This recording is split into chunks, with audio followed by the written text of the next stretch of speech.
जो लाहौर के अंदर गैंग वार या गैंगस्टर की दुनिया, जो क्राइम की हिस्ट्री जो थी, दोनों ख़ानदानों के दरमियान, आपको क्या लगता है ये हमेशा के लिए ख़त्म हो पाएगी या फिर एक बार फिर जो है वो नए तरीके से ये सर उठाएगी? जिस तरह से गोगी भट्ट, तीफी भट्ट और ट्रकों वाली फैमिली इस सारे मामले को लेके चल रहे थे बिल्ला ट्रका वाला के बाद, जिस तरह से टीपू लेके चल रहा था, टीपू के बाद फिर बीच में 14 साल का गैप आया। 2010 और 2024 2024 बिल्कुल 14 साल तक मामलात थमे थमे रहे। उस तरह से मतलब जो पहले लगता था कि जी आज इनका तसादुम होता है, कल इनका तसादुम होता है, इक्का दुक्का वाक़यात हुए। तीफी भट्ट के घर पे फायरिंग हुई, गोगी जो बलाज है उसकी गिरफ्तारी अमल में आई, लेकिन इनके लड़कों का, इनके शूटर्स का आपस में सामना या एक दूसरे पे हमला करवाना, ऐसा कुछ नहीं हुआ। तो जो इस सारी गेम का हिस्सा थे, जो मेन प्लेयर थे, अब वो नहीं रहे। अब देखे ना, तीफी भट्ट नहीं रहा। मतलब कि तीफी भट्ट कसूरवार था, मतलब मामलात थे इस तरह के? देखिए ये तो मैं नहीं कहता, लेकिन जो कानूनी तौर पर जो पुलिस की रिपोर्ट्स हैं उसके मुताबिक तो ही वाज क्रिमिनल ना। उन्होंने तो डिक्लेयर किया हुआ था कि जी ये है इस तरह के केसेस के अंदर इन्वॉल्व है, लेकिन बाद में किसी तरह से सुलह सफाई हो जाती थी। बाद में जो ओपोनेंट पार्टीज थी उनके साथ इनकी आपस में पैचअप हो जाता था। तो कई केसेस के अंदर तो तीफी भट्ट की इन्वॉल्वमेंट साबित की उन्होंने, लेकिन बाद में कहा जी ऐसा नहीं है। ऐवान अदल के अंदर एक हमला होता है जिसके अंदर जो टीपू ट्रका वाला है वो वहाँ पर होता है, तो उस पर हमला होता है, तो वो बच जाता है, लेकिन काफ़ी सारे लोग मारे जाते हैं। उसके अंदर भी गोगी और तीफी की इन्वॉल्वमेंट का पता लगा। फिर 1995 के अंदर एक भाई पहलवान जो इसका वालिद का मामू था, वो उस पर भी अटैक होता है, बल्कि बच्चू पहलवान उसके अंदर जख्मी भी होता है। तो उसके अंदर भी क्लियर कट पता लगता है जी तीफी और गोगी भट्ट इन्वॉल्व थे। जो शूटर्स थे वो इन्हीं के डेरे पर गए थे, असला इन्होंने प्रोवाइड किया था। तो ये चीज़ें तो बाद में आती रही हैं। और ये सिर्फ ट्रका वाला फैमिली की नहीं, लाहौर के अंदर कहीं भी कब्जा हो जाता, कहीं कोई शूटर सामने आता कि पता लगता था कि उजरती कातिल ने को बंदा मार दिया, तो पहला नाम ज़हन में आता था ये तीफी या गोगी भट्ट का होना। मतलब ऐसे ही एक हाइप थी, एक ऐसा टेरर था लाहौर के अंदर कि अंडरवर्ल्ड की दुनिया है, और उसके अंदर ये दो बंदे माइनस नहीं हो सकते, ना तीफी भट्ट ना गोगी भट्ट। तो बलाज चूंकि बहुत छोटा था और उसकी उस तरह से ग्रूमिंग या ट्रेनिंग नहीं थी कि वो अंडरवर्ल्ड को उस तरह से देख सकता, और यही बात थी कि जैसे जैसे वो मतलब 30 साल की उम्र में उसका कत्ल हो जाता है। तो ये तो वो एक एज होती है जिसके अंदर एक नौजवान रंगीनियाँ देख रहा होता है। वो सोशल मीडिया में इतना ज़्यादा इन हो गया था कि उसको याद ही नहीं रहा, या उसको वो समझ ही नहीं पाया कि उसकी प्राइवेसी बहुत मैटर करती है, और उसकी प्राइवेसी डिस्क्लोज होना ही उसके कत्ल की वजह बनी थी। तो लेकिन मेरा सवाल ये कि क्या ये गैंग वॉर, ये मामला सारे थम सकते हैं या नहीं? क्या तीफी भट्ट का बेटा जो है वो केस का पीछा करेगा, या उसने भी कोई इस तरह की कस्में खा रखी हैं कि मैं इस पाकिस्तान के आइन और कानून से इंसाफ लेकर रहूँगा?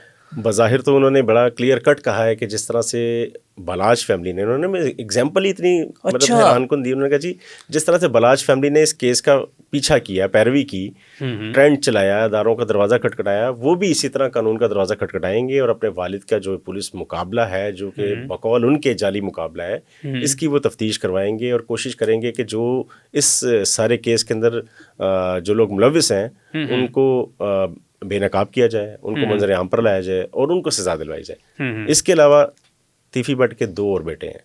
जो सबसे छोटा बेटा है ना, उसके बारे में कहा जाता है कि वो बहुत ज़्यादा एग्रेसिव है, और वो शायद वो कोई ना कोई ऐसा स्टेप उठाए जो कि अनएक्सपेक्टेड हो, जो अभी एक्सपेक्ट नहीं किया जा रहा, लेकिन अभी तो खामोशी रहेगी। दूसरा, जिस तरह से gang war, gangsters, criminals Lahore समेत पंजाब के अंदर सीसीडी ने जिस तरह से उनका सफाया किया है, कोई माफ़ी नहीं।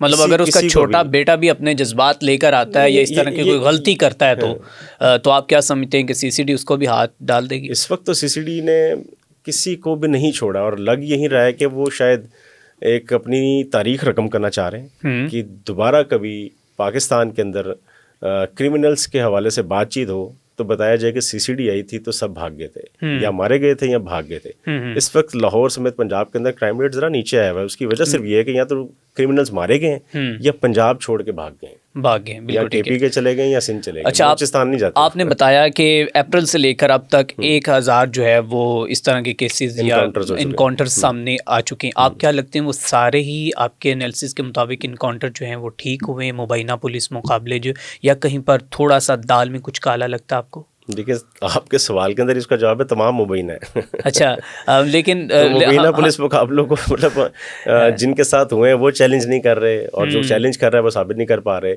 तो हम कैसे कर सकते हैं? और जो करने वाले हैं उनके पास सॉलिड ग्राउंड्स होती है, ठीक है। और इसके अंदर जब हमें पता लगता है ना कि फलां क्रिमिनल मारा गया जिसने दौरान डकैती किसी फैमिली की किसी खातून के साथ रेप किया था, तो हमें भी लगता है कि यार ये तो डिज़र्व करता है, क्योंकि ये वही लोग हैं जो बाद में अदालतों से बच के बाहर आए थे। हाँ, और इनका इतना प्रेशर होता था कि जिनके साथ वारदात की होती थी वो गवाही देने नहीं आते थे कि यार आज फलां बेटी के साथ हुआ है तो कल आके उसके वालिद को ना टारगेट कर ले, क्योंकि इस तरह की मिसालें मिल चुकी हैं कि जिसने इस तरह के क्रिमिनल्स को पहचानने की कोशिश की, निशानदेही जब होती है मुल्जिमान की तो वहाँ पर जाते तो किसी ने कर ली तो बाद में फिर वो या उसके साथी दोबारा घर पर अटैक करते थे। जैसे गुजरांवाला में रिसेंटली एक हुआ था कि जी डाकू की शनाख्त कर ली एक मियाँ बीवी ने, तो वो डाकू, हाँ, बिल्कुल, वो डाकुओं के साथ ही फिर दोबारा आए और दोबारा आके उनको दोबारा रेप करके गए। तो ये कितना खौफनाक एक मतलब वाकया जिसने बहुत से लोगों को डरा दिया था। हाँ, और इस तरह के कई वाकयात पहले भी हैं। तो लोग फिर शनाख्त नहीं करते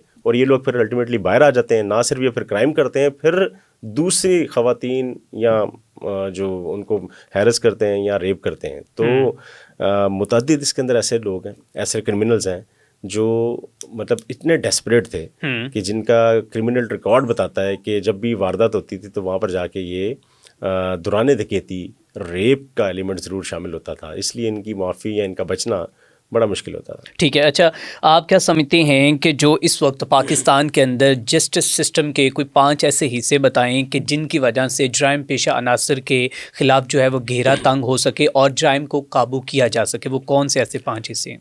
असलान भाई, क्रिमिनल जस्टिस सिस्टम ना 4 चीज़ों पर बेस करता है जी। 5वां तो कॉन्स्टिट्यूशन है ना। हाँ। हर आपकी ज़िंदगी गुजारने के कुछ कायदे ज़वाबित हैं, बिल्कुल। इसी तरह ये मुल्क चलाने के लिए, ये मुआशरा चलाने के लिए कायदे ज़वाबित हैं, लेकिन उसके अंदर एक एलिमेंट है criminal justice system. Criminal justice system 4 चीज़ों पे बेस करता है जी। Police, prosecution, judiciary, jail. ठीक है। ये 4 चीज़ों की कोलैबोरेशन के बाद, इनकी परफॉर्मेंस के बाद या आपस में कोऑर्डिनेशन के बाद किसी भी मुल्जिम को सज़ा और जज़ा का फ़ैसला किया जाता है। ठीक है। जहाँ पर भी कहीं कोई कमी कोताही रह जाती है तो मुल्जिम के बचने का चांस बढ़ जाता है। और अदालत में जब भी केस जाता है तो अदालत की कोशिश होती है कि उस मुल्जिम को बेगुनाह साबित किया जाए, क्योंकि उनका जो तरीक़ेकार है, जो उनका आइन है, जो उनका कानूनी एक पैटर्न है, उन्होंने एविडेंस मांगना है। अब एविडेंस प्रोसिक्यूशन ने, पुलिस ने, इन्होंने पेश करना है कि जिसने ये जुर्म किया है। अगर वो एविडेंस देंगे सॉलिड ग्राउंड पे तो अदालत उसको मुजरिम साबित करेगी, वरना वो उसको बेगुनाही तक ले जाने के लिए काम कर रही होती है। जज का काम है कि जी जो मुल्जिम उनके कटहरे के अंदर आ गया है उस मुल्जिम को बेगुनाह साबित करवाए, और प्रोसिक्यूशन और पुलिस का काम है कि उसको मुजरिम डिक्लेयर करवाए। ठीक है। तो ये तमाम चीज़ें आपस में इंटरलिंक है। जब वो जेल चला जाता है तो फिर उसकी इस्लाह का एक प्रोसेस वहाँ पे शुरू होता है। जी अब ये जेल में आ तो गया है तो इसको या तो क्रिमिनल बन के ये बाहर निकलेगा, हाँ बिल्कुल, या फिर ये, और कहा जाता बड़े बड़े लोगों ने जेल के अंदर ही अपनी गैंग बना लिए थे और वहाँ से वो बहुत कुछ लीड करते रहे। और यहाँ तक कि रिसेंट मैंने पॉडकास्ट किया तो वहाँ पे बता रहे थे कि एक ऐसा शख्स था कि जो जेल से बाहर आना पसंद ही नहीं कर रहा था। वो कहता था कि मैं बस यहाँ पे बहुत ठीक हूँ। तो बिल्कुल ठीक है कि जेल के अंदर जो है आपकी इस्लाह इस तरह की होनी चाहिए कि आप जो क्रिमिनल आपके पास आ रहा है उसकी तरबियत इस तरह से कर सकें कि दोबारा वो मुआशरे में जाता है तो वो एक बदला हुआ इंसान हो। मतलब ये 4 हिस्से सिस्टम हैं जो ठीक हों तो सब कुछ मामला ठीक हो सकते हैं। बिल्कुल ऐसे